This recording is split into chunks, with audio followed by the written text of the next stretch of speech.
My favorite part of my career was when I was interacting with customers. Now I'm further away from that than ever. Now, it sounds odd that would sound like a sacrifice, but I literally sacrificed my wants and needs, which was to work with customers, for the greater good of helping more people and providing a vehicle for other people to experience what I did. It sounds weird that that would feel like a sacrifice, but it does.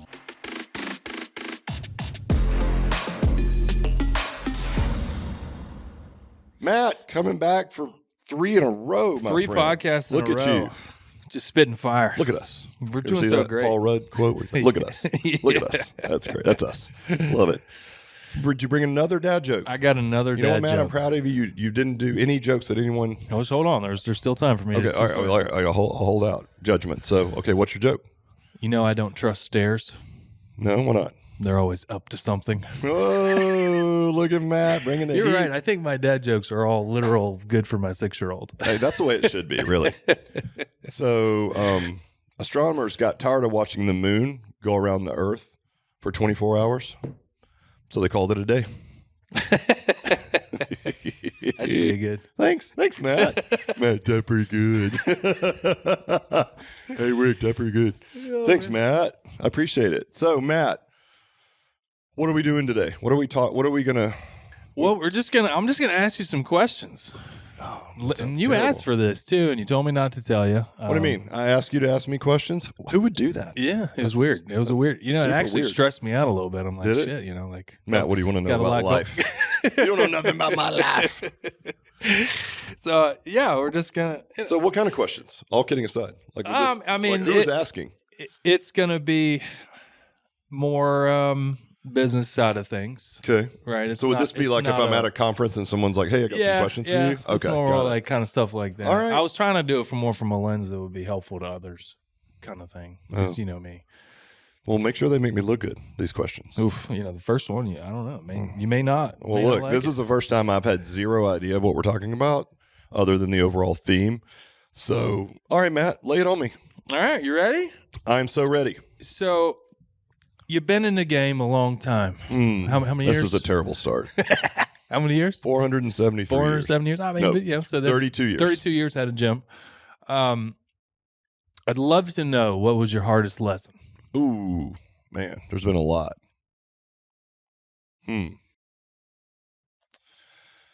Pause for effect. It's not a good start. He's speechless, folks. There's a lot of hard lessons. Okay, so how about the one that was the most impactful? It was really hard, but it also ended up being the most impactful. So Okay. in 1998, we had been open for 6 years. So we opened in 92. I had a lot of trainers. I was running things incorrectly in hindsight, which is I had 1099 subcontractors. So they were not actual employees. So it means they really worked for themselves. Yep. And I had built the business on my coaches being experts in certain areas. Like, Matt, you're the expert in fat loss. I've got, Jenny over here. She's the expert in athletes. And I promoted them as such. Now, mind you, I had the lease. It was my business. They were working inside of my business, but I had promoted them and I had them set up as an employment structure as self-employed individuals. Now, in hindsight, terrible idea, and we'll talk about why based on this event. But I had a couple of guys in 98 come to me. Now, mind you, at the time, again, to take another step back, we're doing almost $1 million a year in revenue in 1998. It's pretty good. High volume. Now, it was one-on-one training, so I will tell you I was paying much too large a percentage to the coaches. Yep. And I was also promoting them as these experts that could only do the thing they do in my business, right? I didn't own the process. And so I was cruising along. I'm feeling like the smartest guy in the world by now. I'm married. I've got a mortgage. I've got a kid. I've got one on the way, right? Everything's just looking great. And a couple of guys came to me, and this is in a day when guys would do personal training for 12 hours a day, it seemed like, and so I had these heavy hitters doing like 60 hours a week of training. And 2 of them came to me, and they held about 40% of my total revenue, and they're like, "Hey, man, we're going to leave and go and open our own facility." And I think at the time they probably looked at me and thought, well, Rick's not that smart. We can also do this. And I hate to admit it, but in hindsight, I almost understand why they would feel that way, because I wasn't really running a business. I was sort of advertising on their behalf and then promoting them, right? Just And gave them a place to do their thing. Yeah, well, I'll just go do this on our own. Why would we give Rick a small percentage of what we do, right? And so I remember thinking, man, this is going to hurt. So that was about 40% of my business that left overnight. And then because I didn't have any business systems in place at the time, not solid ones anyway, and I didn't lead a really good culture, I also had a married trainer that was having an affair with an unmarried trainer. And of course, that never ends up well. As soon as they have friction, which you can imagine in that setup, there's going to be friction. You know, the spouse found out, and that got really ugly, and it all kind of blew up, and both of those people left, and they also held a chunk of hours. So it's crazy in the 90s. It was wild up in here. Yeah. We did a whole different kind of service back then. We had whatever it took. But in a really relatively short period of time, I went from $83,000 a month, and we were selling packages, so that was just the average. I mean, we'd have like giant months and low months. Sure. And, the cash flow was a little bit erratic, but it still averaged out. I went from $83,000 a month in revenue to around $12,000 a month in revenue. Yikes. Yeah, and I was back on the floor from 6 a.m. to 9 p.m. Mm-hmm. I remember thinking at the time, because again, I was relatively new to entrepreneurship, and I had some skills in hindsight, but I certainly didn't have the right lenses on how to run a business. And so I can remember thinking, well, I guess the jig is up. Like I've been wearing sweatpants to work every day. I'm doing something that doesn't feel like work. I'm getting paid for it. It's too good to be true. That was sort of the feeling all the time. And so I'm going to have to get and I'm air quoting, real job. Because still at the time, if you told someone you were a personal trainer or had that kind of business, they kind of looked at you like, how's your mom's basement treating you? They didn't really think you could actually make a living doing that because it was a relatively new industry. So I was like, okay.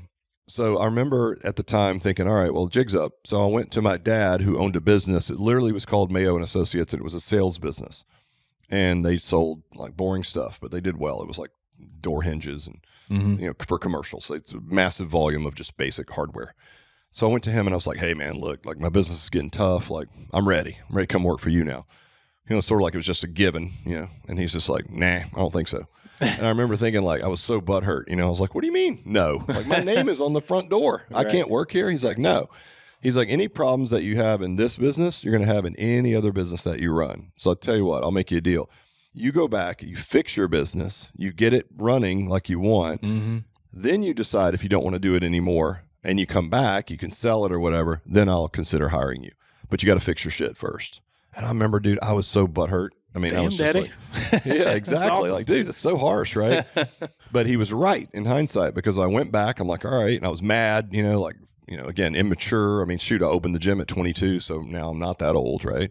And I'm thinking, man, this is bullshit. I can't believe he's not going to let me work in a business. It's got my name on the door. It was always sort of this in the back of my mind, like default thing that I could fall back to. Yeah. And so maybe that had played into some of my poor business decisions, and if I'm honest.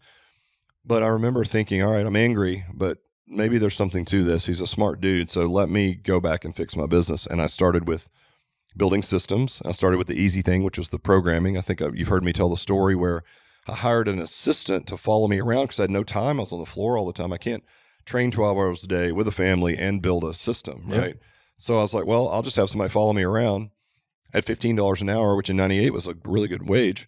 And I'll have them just write down anything that they think could be systemized. And sometimes when I was training someone, I would articulate to them what I was doing and why I was doing it. And so they wrote out essentially like what our first version of any kind of a manual was. Yep. And again, we started with the sausage, like, okay, what do we do for training? Yep. And it was so profound that like, okay, wait a minute, like these are my customers. I know it sounds silly now, but I mean, light bulb moment, a long time ago, brand new industry, brand new guy to the industry. And I'm like, okay, this is my business. I've got the risk of the lease, this and that. I know what best practices are. I was, in my mind, the best coach in the business. So I should dictate how customers are trained, right? And, then it's like, all right, well, then how do we get them to the training? How do I teach other people to train like I do? It's like, well, we have to have a system written out. And then we have to have an induction process where no matter where anybody starts, it doesn't matter if I start training with you, Matt, or Cindy or whoever, I'm going to get the same customer experience every time. And that duplicable experience will allow me to provide a consistent customer training experience on the back end. Yep. So what started out as just workout philosophy became like induction philosophy, which became like, okay, part of the induction is a sales process. So that was now I have a sales, now I'm selling to a sales system. Then it became like, okay, well, where do I get leads to sell to? That really forced us to look into marketing, right? And then learning that, okay, on the back end, the workouts, there's things that I can put around the workouts that make the customer experience better. Everything from uniforms to the way we spoke to people to the way I hired people and onboarded them, and like the whole thing. So what at the time was quite honestly the toughest thing I'd ever been through, probably still is in business. Ended up being the impetus for what became consulting, then licensing, and now franchising. So without that inflection point, we wouldn't be sitting in this room right now. So again, it was the hardest thing I'd been through, but in hindsight, it was the best thing that ever happened to me. That makes sense? Yeah, I mean, we didn't script this. This is exactly what I wanted you to say. Is it really? Yeah. Yeah, I mean, that was it. And so, you know, like I am so, I'm so happy for our franchisees, because I think back to me just making mistakes and fixing it as I go. Terrible way to do it. Now there's a roadmap and a proven business plan that took me 30 years and many hardships, that probably being the worst or best, if you look at it that way, in that process to build what we have. And if I'd had that at the time, I wouldn't have had that misstep. Right. Well, I mean, I know it's out there, right? There's different brands, obviously, that have custom on the workouts and experience the same, but in personal training, it's still not at that level. So it's anybody listening to this, you're a new coach and stuff, like I go back over this at training and make a point to it, but it's like there's a reason how we got here, right? Yeah. And you went through some tough times and you figured it out, why they have systems. And from a business owner standpoint, like I really stress that point. It's so cool. So thank you for sharing that. Here's a good one, just from a coaching side of things. What advice would you have for a new coach in general or in Alloy, any way you want to take it? So they're like new to the industry? Yeah. I would just say be a sponge. Try to keep your ego in check and try to look at things I would say to look at people that are doing something that you want to do. So you look at like mentors are a big deal for anybody. Look at the people that are doing things that you want to do genuinely. And I think as important is they're doing them in the way that you would like to do them. Right. Okay. But let's just use in a previous podcast, I think we talked about like the gap in the gain, and we talked about the social media, and it's like, you look at these people and they may not even be what they're portraying themselves to, and maybe the way that they got there was they get on their grind and they get up at 3 and they get an ice bath and they do all this stuff and whatever, they do all these things. That's all great, but like if that's not how you want to do it, or maybe you want more balance in your life, maybe you want to grow a business while also having a family that you get to see. And so find a mentor who not only has done something you want to do, but they're doing it in the way that you want to do it, right? So I'd say look to people who you want to be like them, and you also can identify with them as people and how they organize their lives. So I'd say start with that, and quite honestly, reach out to those people. Now, don't just reach out to be a burden and be like, hey, can you help me? Like reach out and maybe offer some value, or just give them an encouraging word, or, it's hard to ask for help, but I think that's the stage when you really need to do that. And then also there are so many educational tracks these days. I mean, if you aren't up to speed with modern training techniques and whatnot, that is on you 100%, because there's not been a better time in history to be able to get a hold of really great science, training techniques. Anything that you want is right at your fingertips. And so there's no excuse for being a coach that falls behind on the latest scientific, Like, again, we talk about crunches and sit-ups. I mean, it's not a huge deal, but like for our customer avatar, there's a reason why we don't do repeated spinal flexion, right? Because it's not great for a 45 and up spine necessarily to do repeated spinal flexion. We're all in a sitting centric society anyway. We're already hunched over. So there's certain things like that, but we came across those through, again, I'm on the Perform Better speaking circuit. I have people that I look up to from a programming standpoint. So Dr. Stuart McGill, the foremost spinal expert in the world, there's just a lot of research that would show like repeated spinal flexion is not healthy, certainly for our customer avatar, right? So everybody's privy to that info, though. It's not like I have some inside track on this. There's books written, there's articles everywhere, right? Yep. Do your research and try to stay on top of your game, and try to look at also being able to disassociate your likes and dislikes. So if you're, say, a competitive powerlifter, as an example, you might really like to deadlift. And so if you're not careful, you could then take your likes and dislikes of powerlifting and bring those into, say, your personal training business. Well, I can tell you right now for sure, being in that age category, if somebody's 50 plus and you're doing a max deadlift, I will die on this hill. The risk to benefit ratio for a max deadlift for someone who's not a competitive powerlifter is not worth it. Yeah. 100%. Even competitive powerlifters, the best ones in the world, will tell you, I don't max deadlift unless I have to in competition because the risk to benefit is not there. So I think for a coach, what would be my advice? Keep an open mind. Look to mentors that have done what you want to do, but they're also doing it in a way that you would like to organize your life. There's no excuse for being behind educationally. And then go to seminars, right? Yeah, Lastly, continuing education. Continuing education. Right? Yeah, like consume everything you can. Like be a student and then take those things that you've learned, put them into play and see what kind of empirical evidence you can stack in favor of those or not, right? Of these theories. And and just, again, zoom out and be able to look at your business in an unemotional, logical manner. Use science. And then I would say, if there's one last point, and that's a lot to unpack there, but the one last point would be also to don't underestimate the customer experience around the science. We all know the coach with 5 letters behind their name, and they have a terrible book of business because they're boring to be around. And they're so hell-bent on the science that they forget that at least 50%, maybe more, of someone wanting to come and work out with you is the experience that you create for them. We all know the guy who works at a big box gym.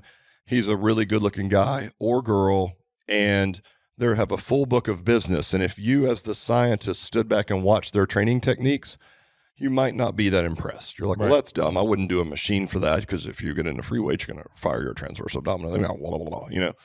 Well, this person, if they're not hurting people and they can actually get someone to show up 3 days a week and enjoy exercise, they're doing markedly better than you are, not only for themselves, but for their community as well. So all those things, learn the science, balance it with customer experience, look for mentors, continuing on, continuing education. And there are steps. We talk on a mini podcast about you upskill yourself and then you earn the right for a better opportunity vehicle. So if you want to own a business, you can't just be a technician, right? Through the lens of the E-Myth, it's like the consummate technician opens a business. You can't be the technician anymore, right? You need to now become a manager or an owner. That's a different skill set, but there's also plenty of resources for that on how to run a small business. So again, it's on you. Everything's out there that you need to learn. You just need to be in a mindset of like, I'm going to learn. And as I stack skills, I will earn myself the opportunity to maybe be in business on my own. Now I'm going to open a brick and mortar. Great. I've got a skill set to that. I'm going to earn my right to do that as well. And such is life. Yeah, I think there's a lot of, setting real expectations and a journey to this, right? So like part of the mentor stuff, like I started out big box, as many folks do, learning my way, right? Thought I knew a lot, didn't know anything. Found you. Obviously, you've been my mentor since, and I learned more in 2 weeks than I probably knew the entire time through education and stuff. But I still had to go through, even coming here and go through the work from being a part-time coach, a full-time coach, and you work your way up the ladder. Do you see any issues? Like it seems like a lot of folks come out now coach-wise that are just like, I'm gonna open my own business like immediately. Yeah, I mean, look, there's a lot of evidence around this. I think Malcolm Gladwell coined that 10,000 hour rule term, where to get really good at anything, you need 10,000 hours. I'm not sure that, I don't know, if you're playing a violin maybe, or you're shooting a basketball or something, more reps are going to help. Same in business, right? In fitness. I would say that, temper your enthusiasm. If you're 22, 23, 24 years old, learn to make the sausage, right? Get in with somebody. So if you want to, I think your career in fitness parallels what we're talking about perfectly, and you're wired the right way for it, which is why you're in the position that you're in. So Matt comes here as a part-time coach. He literally did a free mentorship here. So he was willing to give his time for free to learn about the personal training business and to be a better coach. It started with just coaching. So came in here, did a free mentorship. You had all the intangibles around how to create a good customer experience. You were wired the right way. You were a nice human. You had a good sense of humor. You looked the part, like all the things lined up for you. And then that earns you the right to upskill. You were smart enough to upskill yourself, and then you upskilled yourself. And then by the end of your mentorship, everybody here loved you. So we hired you. Then you went from part-time to like full-time. And then you did so well with coaching, and you sort of understood the bigger picture, and you continued to lean into the business side. Then you became the director. And then after the director, you became like the head of program design, which is for all of our licensees. And that means you had grasped the concept from mentorship all the way through to writing programs for 2,500 door fronts worldwide. And I mean, different things, boot camps, one-on-ones, virtual, like any of the things, any way that you could service personal training, Matt had figured it out and was now powering other brands at scale with all kinds of different things that many of which we don't even do. You just knew how to do it, right?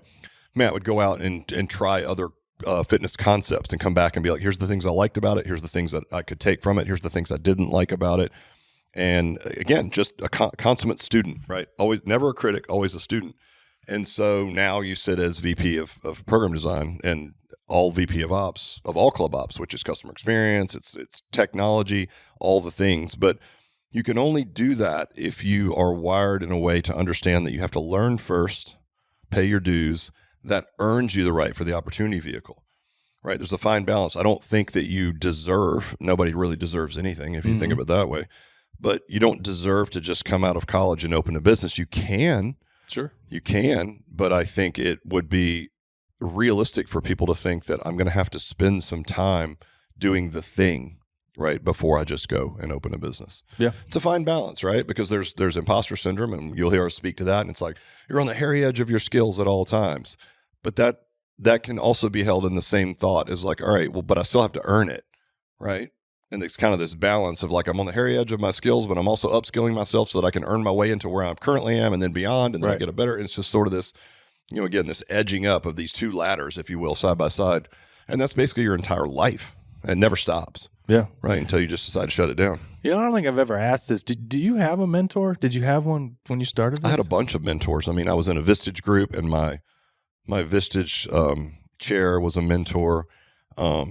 I mean, I've had a bunch. I mean, even some of the guys on like different mentors for different things. Like my dad was a mentor in just what he told me to do, right? Which was interesting advice. And so, we bought Thomas Plummer's NFBA at one point, and Tom loved him like a crazy uncle, but like I learned a lot from him early on, right? And then, I mean, I can learn from anyone. I've learned from, we do accredited internships here. I've learned from interns that have come in here just because it may just be one thing. Like, maybe it reminds me of the enthusiasm of a young person learning the thing that we do and seeing that light bulb come on with how cool it is that they're able to take something that they kind of learned in college and they have this epiphany of like, I didn't learn any of this though. This is the real stuff. This is how to put it into play. Right. And you see that light bulb come on. We've had interns that came here, did an internship, learned how to train, became coaches, went on to buy personal training businesses, like we know the story with Rami, right? An intern here went on to buy Rami's business, his personal business. He's still running it successfully. It's like, that's the mindset, right? And the trajectory. So I don't know. Does that help? Yeah, no. I've never really asked. I mean, the one, obviously the great thing that you do all the time is, like you said, you're always constantly learning and looking for avenues. I didn't know if there was one specific person that like, it's hard to say just one. I would say a ton. Really. Yeah. And I mean, being like going back and, taking Harvard courses online or, there's just so many ways to upskill. And now in franchising, I have mentors because franchising is a separate business model. It's like we're in the fitness business. We're really good at that, but franchising is a different animal. So it's like, who are my mentors in franchising? There's a ton of them. I sat on the board for Anytime Fitness. You're always open to new stuff. Like even to where you sit, like you're always open to learn new things and try to improve, which I think is an important message because, especially if just in the training room, the coaching, I think we kind of get stuck like I know best. And you're like, you are always challenging your own beliefs. Yes. And how to get better. Yeah. And still am. Like I still feel like I have so much to learn. I've learned so much in the last 12 months. I mean, you always joke about like I'm the most psyched CEO ever. That's true, but I'm psyched because I have so much to learn. Yeah. And I like to learn. And if I'm a lifelong learner and that's my lens, and when I learn new skills, it gives me better opportunities and I can help my team and help more people and affect the world better. It's like, that's life. And I hope to be doing that until I ride in the motorcycle and in the garage on my motorcycle and kill over dead. Like I hope it works out that way. Even that. So even my hobbies, like I like motorcycling. Well, I still go back and take like basic motorcycle courses because it's a skill, right? And I'll go back and I'll take up what is almost seen as like a beginner course in motorcycling, and I'll still pick something up. And I've been riding forever. I go to race school, to learn how to ride on the track. I do all these interesting things. I can still benefit from going back to like motorcycling 101. I'm like, oh yeah, that's right. I forgot that one little thing, right? So you just need to be wired that way. That's all. And I have a ton of mentors in every area of my life. I mean, I really do. Cool. Okay. Here's one. You guys get this all the time because you speak on a lot of Yep. a lot of different, tours, Perform Better, things like that. You guys always get this question. I mean, you guys like as the presenters and of these. But what books do you recommend? We'll just start with First Business. Got a couple off here? Not 50 Shades of Grey? Maybe. I mean, it's going to be a different business. Depends on the business. For my OnlyFans customers and listeners, I would recommend. No, I would say my favorite business book was The E-Myth Revisited. It's old. It stands the test of time. I reread it annually. Especially it speaks to building systems. I think when people hear that, when you're an entrepreneur, especially if you're like a one-location entrepreneur, you get some satisfaction in chasing your squirrel brain, right? And in that book, they do a great job of paralleling, say, McDonald's hamburgers versus the one-off best burger in town. Mm-hmm. And I don't think there's a wrong answer to either one of those. But what I want people to understand, there's beauty in both. There's beauty in the fact that you can buy a hamburger in China and you can buy the same hamburger in Atlanta, right? Which would be McDonald's. I'm not saying it's healthy. Let's not even go there. I'm just talking about like the duplicity of like a business model. Yep. There's also beauty in having the one-off best hamburger in town, right? There really is. But I love the E-Myth because eventually most people, at least that I've had contact with in the fitness business, they want to scale. They want to grow a business. They want to think they could, right? I'll be speaking at a conference and trainer folks will come up and they're just getting started. And they're like, man, I really want to do what you've done someday. And my first question is like, do you really? Because like my favorite part of my career was when I was interacting with customers. That was my favorite part. Mm-hmm. Now I'm further away from that than ever. Now it sounds odd that would sound like a sacrifice, but I literally sacrificed my wants and needs, which was to work with customers for the greater good of helping more people and providing a vehicle for other people to experience what I did, which is to put their hands on customers, right? Yep. So it sounds weird that would feel like a sacrifice, but it does, right? So first of all, like, I would say, like, do you really want to do that, right? Yeah. Yeah. So I would say the E-Myth Revisited. Outside of that, I would say Endurance, which is the book about Shackelford's journey to the Antarctic and getting stuck in the ice, and the amount of leadership and resolve that came out of that book. Man, it's like, it's not a business book per se, but it's just a book it's just a story, and it's a true story, and it's almost unbelievable. But the amount of resilience in the way that this guy was able to lead his men and people, and through what seemed like the most horrific event and almost unimaginable hardships. And he was able to keep it together. And he did it through like structure. And, he's the captain of the ship. And yeah, the ship's been crushed by ice and they're living on this small ice cube, essentially trying to figure out how they're going to get help. Mm-hmm. But he always kept the structure and the hierarchy, and everybody had a job to do, and like some real basic tenets of like life came out of that book. So I'd recommend it. I think it's called Endurance. It's a freaking amazing book. So it's a E-Myth and Endurance. I mean, both of those, structure and team, inherently personal training. Maybe you agree to this, is it seems like it's like I'm going to make it on my own kind of business. So it's a little bit, a lot of people come in from a training, they worked at a big box or things like that. So I got to figure out and win on my own. So the fact, like, to value everything we built here is like, we built a vehicle, as you like to say, for personal trainers and a team of people to be successful. Right. Which is really cool. Yeah, no, I agree. And I mean, I think it's just, again, I know we're talking books, but like life lesson, like, why make your own mistakes? There's so many people that have done it. Like, find a mentor who will tell you, no, I didn't do it that way, and here's why. Yeah. And make sure it's a person that aligns with how you want to do it, because if they're not exactly like you, or they haven't done things in the way that you want, you can get advice that would make you really unhappy, right? So make sure it's the right person. But yeah, I mean, why make your own mistakes? I think it's a terrible idea, and sometimes it's ego driven. So kill your ego, go out there and learn. Books are a great way to do that. Yeah, and those books are great. What about from a educational science standpoint for a coach? I like Stuart McGill's books. Can't remember the name now. Something about backs. It's like some Ultimate Spine or something like that, right? Just because it explains in detail probably the most important part of your body, because it's right in the middle, which is your core, how it works and why you should do certain things. If your paradigm has always been aesthetics, fitness, like I do crunches and sit-ups because I want my abs to look good, it really will shift your paradigm on what your body's really built to do, right? So I'd say anything from Eric Kresge's really good. It's really technical, but like, again, in our population, you've got a lot of people with shoulder problems, and he's probably the best overhead and rotational athlete coach that I know. Mike Boyle's great. I would say, like, and all these guys I speak on the circuit. So, like, these are guys that I can call at any time and have a conversation with them. I still consider them mentors because, like, they do a great job of taking complex information and presenting it simply. You know, I know we share a lot of Mike's stuff because Mike's a guy who's been in the trenches forever, mostly works with athletes, but boy, he's got a great lens on how to simplify things. And that's our ultimate core value, right? Is like to keep it simple. I often think of training as, we always use the Bruce Lee analogy, where when I first became, that's what Bruce Lee said, when I first started martial arts, you know, I was just learning. So a punch was a punch and a kick was a kick. It was that simple. And then once I learned a little bit, it was like, whoa, there's all these different techniques. There's angles, there's different kind of punches, different kind of kicks, right? He's like, but then once I became like a 3rd degree black belt, which is 15 years, 20 years later, once again, punch is a punch, kick is a kick. And I think that's the way I look at training. The brand new person can absorb a lot of information and they're very excited. Then you learn just enough to be dangerous. And as long as you understand that, great. But, you know, you're like, what about this? What about that? And you just start throwing a bunch of things into the mix, right? Yep. It's like you're pouring the paprika into your grandma's apple pie recipe. Don't fucking do that. You're a sous chef. Just follow the recipe, right? And then lastly, you finally come back around to be like, oh, you zoom out. Now you've been doing it for a while. And you're like, we're all kind of doing the same thing, right? So if I look at it that way, we all push and pull. We all do something for lower body, maybe hip and knee. We do some core, and we might do a met finisher, and we go home. In some way, shape, or form, we're all doing that. And if you look at it that way, then you're like, oh, okay.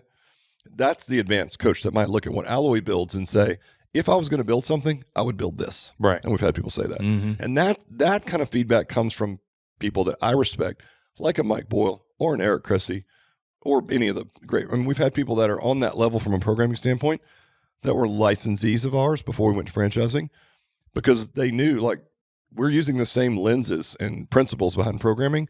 They just don't want to build it all. So they just buy our stuff. Right. Yeah.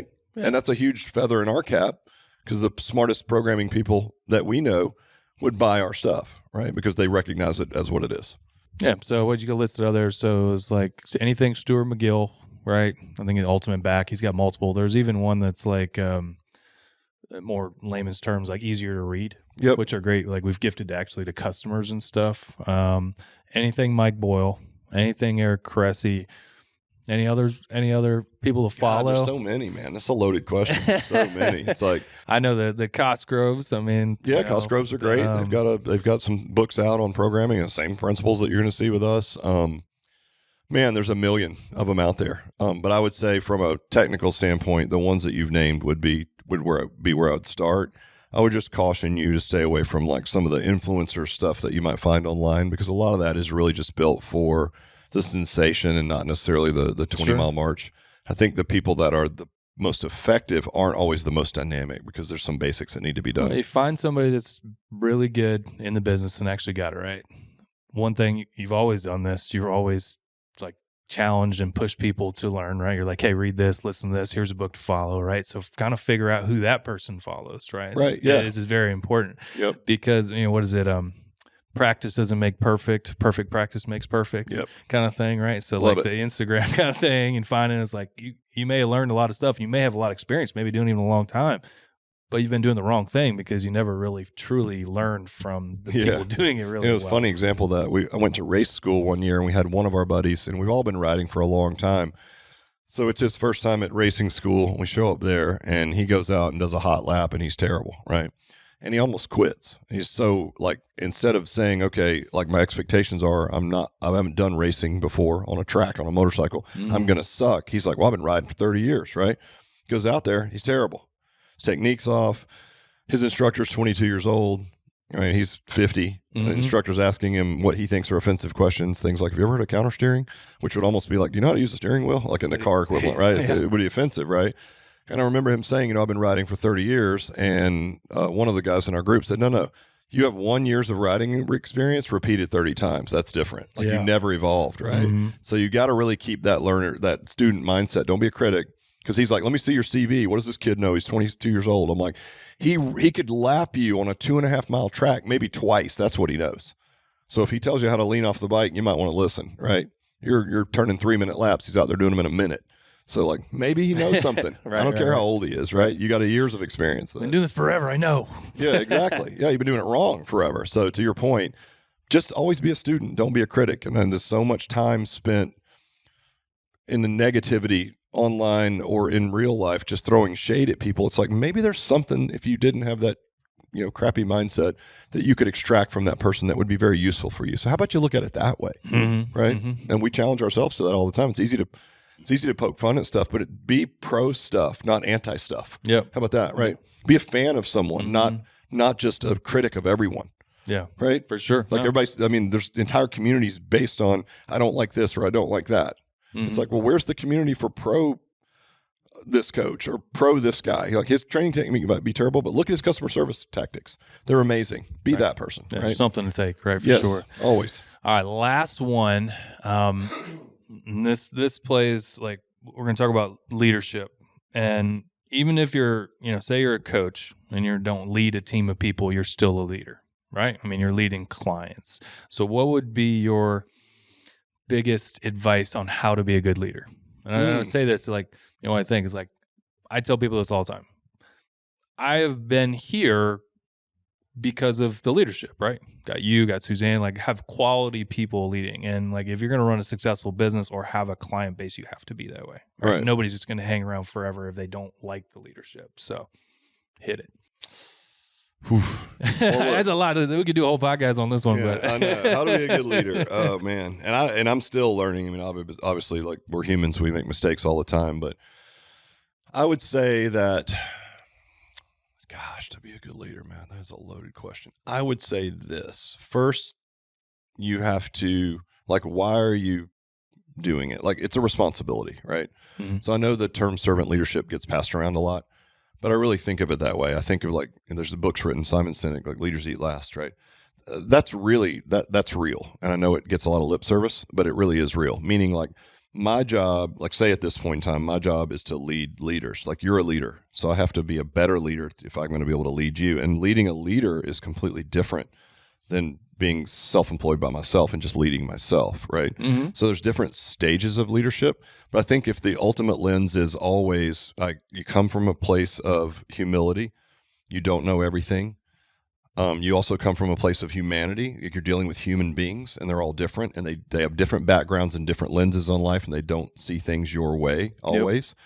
So your whys are important to everyone. So you set a vision for everyone, and you create a vision big enough, whether it be for your individual clients, if you're a trainer, or even where I am now and maybe in the future, is I have to set a vision that is big enough that their vision can fit within mine, right? So if I create a big vision and I'm growing a dynamic leader like you, it's like your vision has to be really big. Mine has to be massive for yours to be able to fit underneath mine, right? Sure.